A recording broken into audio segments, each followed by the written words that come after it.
horse that just came in, and the description I got was that she was supposedly worked on a ranch somewhere, and that she's, to them, acts extremely green. And I had to chuckle that worked on a ranch somewhere. They all come in here have worked on a ranch somewhere. That's kind of what the horse traders all use as a tool. But what I'm seeing as I just kind of evaluate her as I'm talking here is a horse that's pretty insecure. You know, she doesn't know where she's at, and she's looking for security in me. She just keeps kind of crowding up to me and looking out there. So I'm gonna start directing her a little bit here. I don't like to just start in harassing them too much. I like to let them have a minute to. There was a bit of a change right there. She quit pushing on me with her shoulder, and she looked at me. So I'm gonna let her have a little relief right there. I've asked her to move forward here.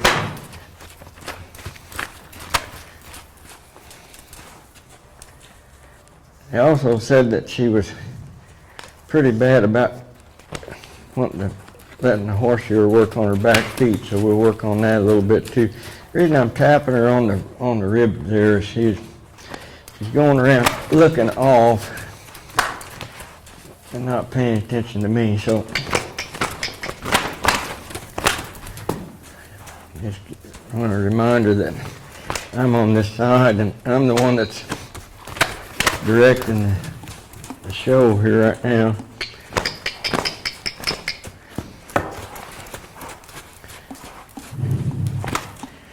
See, now there's a phenomenon taking place here. A lot of people look for the licking and chewing as a sign that they've arrived. She was doing that after she was going around. She's still uptight. So it really sometimes doesn't mean anything, is what I'm saying. I've seen them do it when they're bucking. A lot of times they'll do it after you've moved them and they stop and it's pretty relaxed. Then it's probably a good sign, but what she's doing right now is not really. The horse fly after her right here. I just wanted to come off this. Crowded me right there and basically ran over me.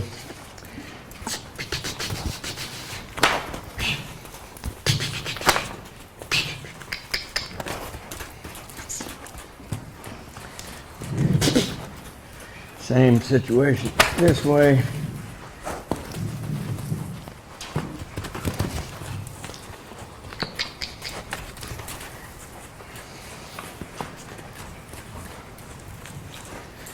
Just what I'm seeing is a horse that's got her shoulder dropped in on me. She's looking off the other way and she's just pushing into me all the way around with her shoulder on me. And so I'm just holding her to her own pressure. In other words, I'm letting her step. There was a change. I'm letting her step around. I've got the lead rope anchored stationary on my body here, and that keeps me from moving when I don't want to move. And so if she goes out there and hits the end of that rope, it's her putting pressure on herself. If she comes off of it, it's her taking pressure off of herself.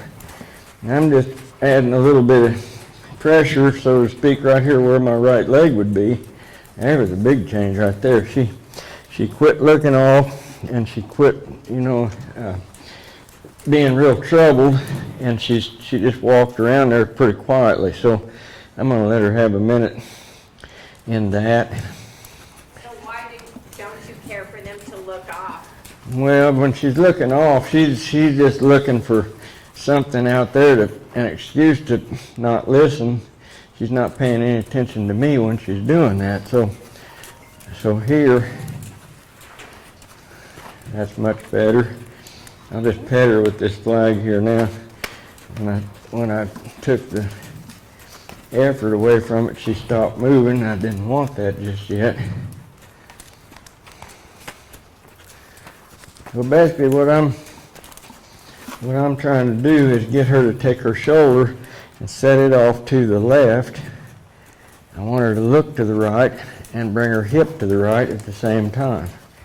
That's What value would that be? the value of that is that if I'm riding her and she's looking off this way, if I use my right leg in that situation and get her to look back to the right, I'm serving a role here on the ground the same as my legs would be when I'm on her. So that's pretty nice right there. What was pretty nice right there, I asked her to move and she just quietly stepped away. And I'm adding a little bit of effort right here where my leg would be, a little bit behind it, but not too much. And I'm gonna hold this rope steady. And every time she feels that halter right out here on her nose, on the right side of her face, it should bring her face to the left. And if I've still got forward motion right here from this flag, it should keep her going forward. And when she relaxes, her right hind will start falling right in between the tracks of the front two, like it is right now. And she's soft and quiet. She's on my hand right now, pulling on my hand. She stopped moving because she was pulling on my hand. So I step up there. She came into me with her shoulder there just a little bit. Just get stopped parallel here. I'll see if I can help her out with that horsefly. There's some pretty positive changes that have already taken place simply by holding a stationary position, staying in it, and letting her have some time working against herself, so to speak, for a minute until she found a way that felt better, which was also what I wanted at that same time. So she stepped right into my picture and missed him.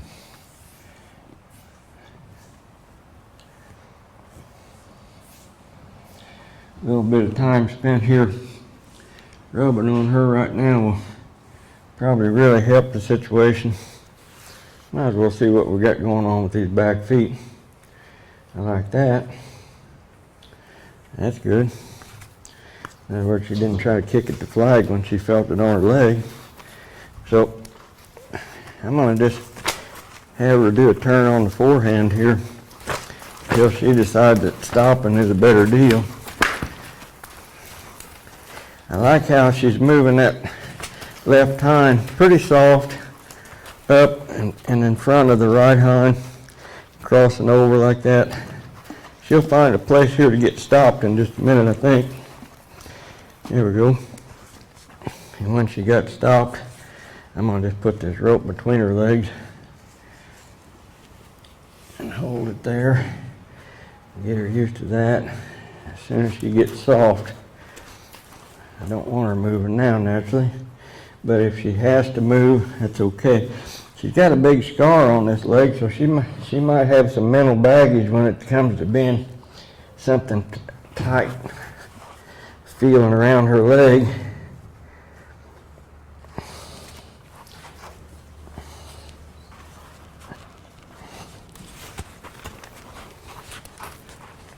Now,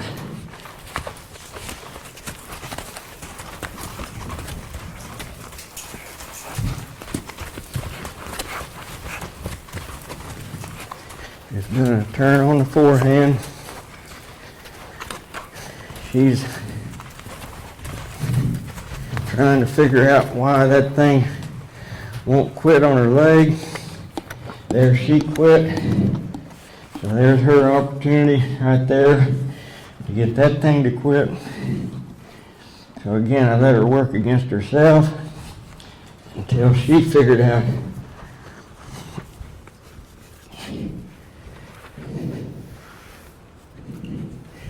now then, if I can come out behind and go towards that other leg, just sit there.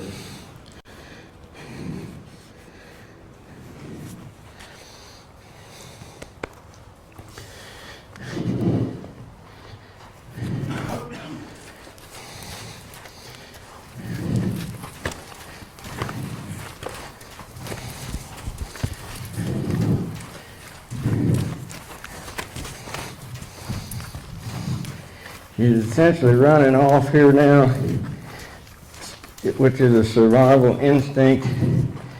And so she found out that running wasn't getting any benefit to her.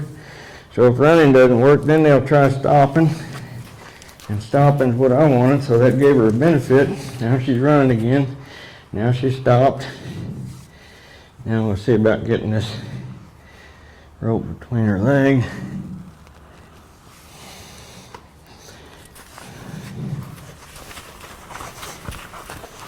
I'm just standing by the shoulder, letting that shoulder be a pivot point while she's going around and around. If they're tied up, when you try to do something like this, they just go to the wall and then they run over you coming back and then back to the wall. But here, we can just go around and around till she says, yeah, I can't get away from that thing.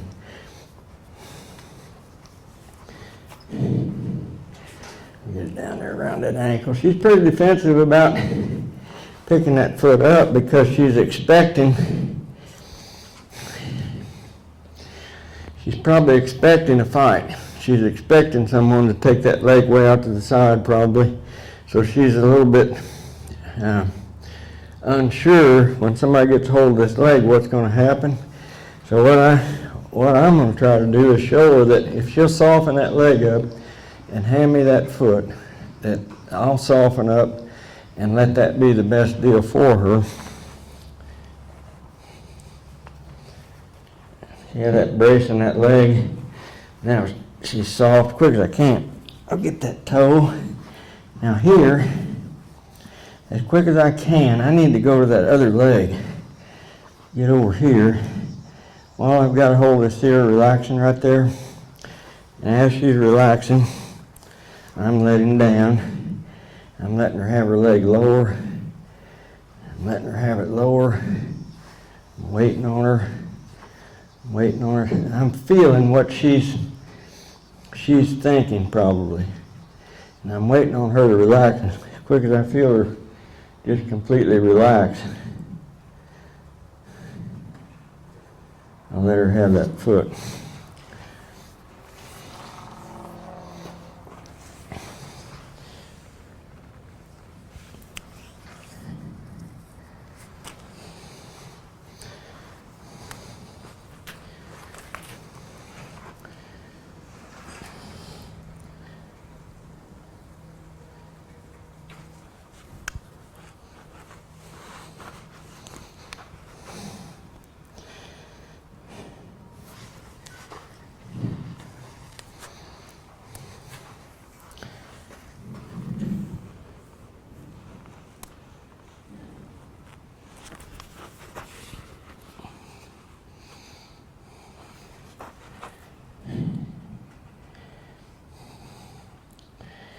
To me, what you're seeing go on here is a horse that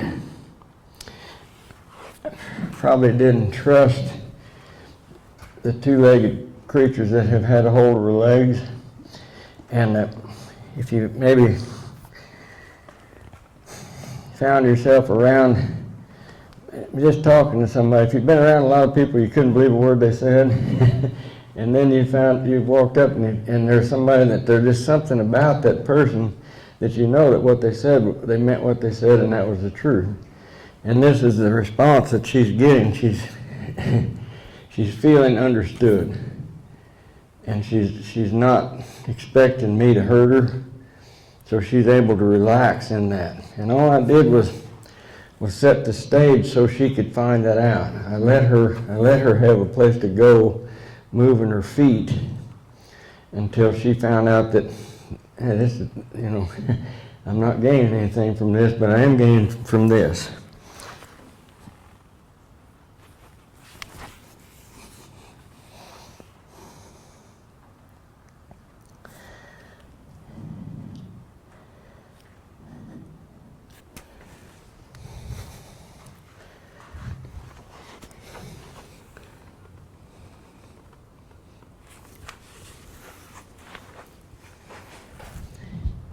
If I was to go out behind me instead of forward, she would be probably become real defensive again. Then I've got hold of that toe, and as she relaxes, I'm letting her relax, stretching out behind herself and lower.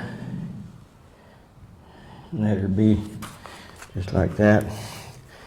And then as soon as she finds that spot of relaxation, I'm letting her loose, turning her loose.